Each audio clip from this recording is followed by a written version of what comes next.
சுலபமாக சோமாசா செய்கிறது எப்படின்னு பார்ப்போமா? வீடியோக்குள்ள வாங்க போவோம். ரெண்டு தேங்காய் மணி எடுத்து அதை நல்லா துருவி வடசட்டியில் போட்டு வணங்கிக்கணும். நல்லா வணங்கிக்கணும். நல்லா தேங்காய் வாசம் வர வரையும் வணங்கிக்கணும். நல்லா ஈரம் போய் ஈரம் இருக்கக்கூடாது சமோசாவுக்கு. அதனால ஈரம் போகிற வரையும் நல்லா வணக்கணும். பொட்டுக்கல்ல ஒரு 1/4 கிலோ பொட்டுக்கல்லை எடுத்துக்கணும். கொஞ்சம் கொஞ்சமாக மிக்சியில் போட்டு அரைச்சிக்கணும்.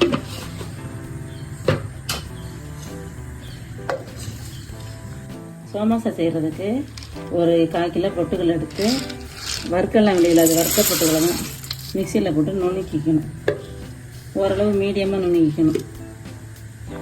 சர்க்கரை எடுத்துக்கணும். வெள்ளை சர்க்கரை தான் போடணுதுக்கு. வெள்ளை சர்க்கரை ஒரு 1/4 கிலோ எடுத்து அதையும் நுணுக்கிக்கணும்.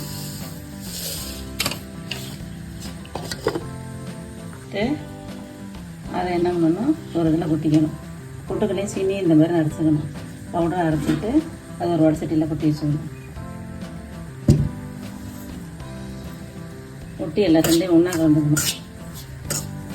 ஒன்றா கலந்து அதில் ஒரு 1/2 ஸ்பூன் ஏலக்காய் போட்டுக்கணும்.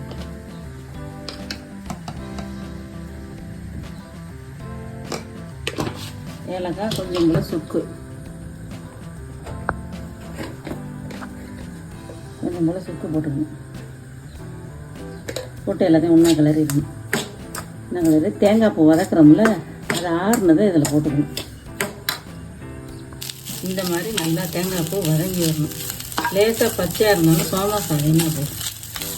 இதை ஆக்கிட்டோம்னா இதை ஆஃப் பண்ணிவிட்டு இன்னொரு பாத்திரத்தில் சூடு பண்ணி அதில் கருப்பு எண்ணெய் விட்டு வறுத்துக்கணும்.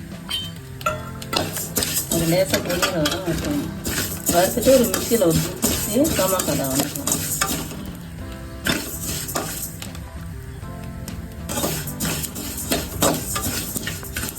எள்ளு ஆறணுன்னா இதுமாதிரி மிக்சி சாரில் கொட்டி லேசாக ஒரு அரை வச்சுக்கணும். மாவு மாதிரி அரைக்கக்கூடாது. இந்த அளவு பரபரப்பாக அரைச்சிக்கணும். ரொம்ப பவுடராக அரைக்கக்கூடாது. அப்போ தான் சோமாசாவுக்கு நல்லாயிருக்கும். அதை கொட்டிக்கணும்.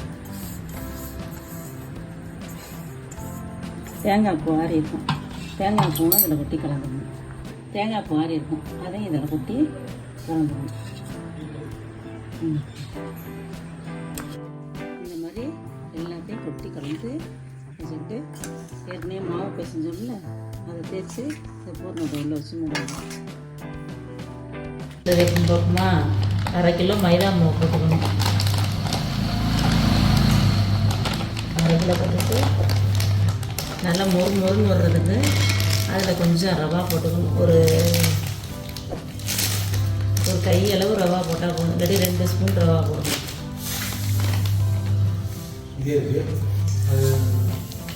ரெண்டு ஸ்பூனு ரவா போடணும். மைதாவுக்கு தேவையான உப்பு போட்டுக்கணும். உப்பு போட்டுக்கிட்டு இதை நல்லா பிசைஞ்சு விடணும். உப்பு எல்லா இடத்துலையும் கலந்துற மாதிரி பிசையணும்.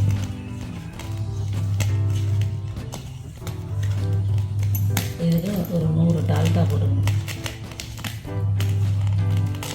டால்டா போட்டு இந்த மாவில் எல்லா மாவுலையும் போடுற மாதிரி பிசைஞ்சிடணும். தேவையான தண்ணி ஊற்றி மாவை கொஞ்சம் கொஞ்சமாக பிசைஞ்சிக்கணும்.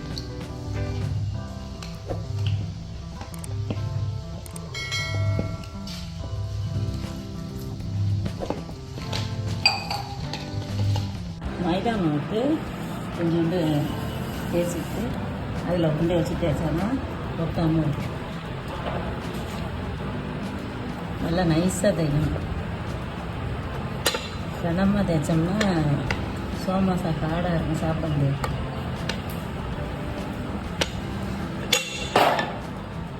இந்த அளவுக்கு நைஸாக தேய்ச்சிக்கணும். நைஸாக தேய்ச்சிட்டு சோமாசா அச்சில் எடுத்து வச்சு அதுக்குள்ளே பூர்ணம் வச்சு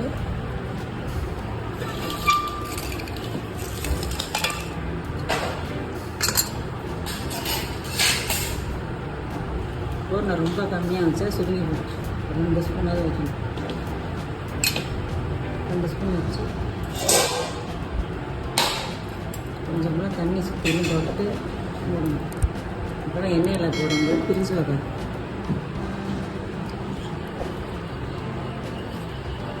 மீதி உள்ள மாவை அடுத்ததுக்கு சேர்த்துக்கணும்.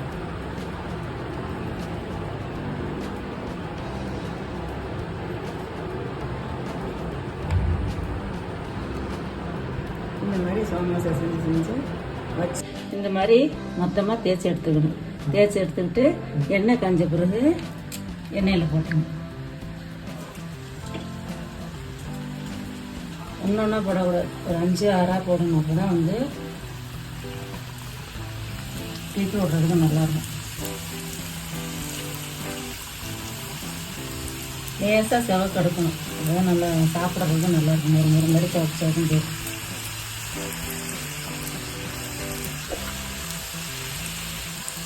இது மாதிரி செவந்து வந்தோடனே கட்டி விடணும்.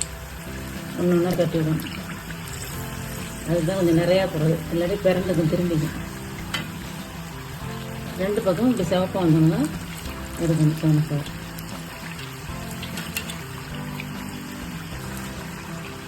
போடும்போது அந்த ஜாயிண்ட்டை ஒட்டி இருக்கான்னு பார்த்து போடணும், இல்லைன்னா உளுந்து எல்லாம் கொட்டி போயிடும்.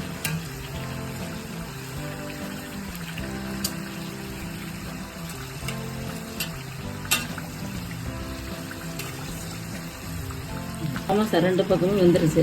இந்த மாதிரி கொஞ்சம் ரெட் கலராக எடுத்தால் தான் முறுன்னு இருக்கும். எடுத்து தண்ணி ஒரு பாத்திரத்தில் வச்சுக்கணும். போடும்போது இந்த மாதிரி நிறையா போட்டால் தான் விரட்டி விடுறதுக்கு நல்லாயிருக்கும்.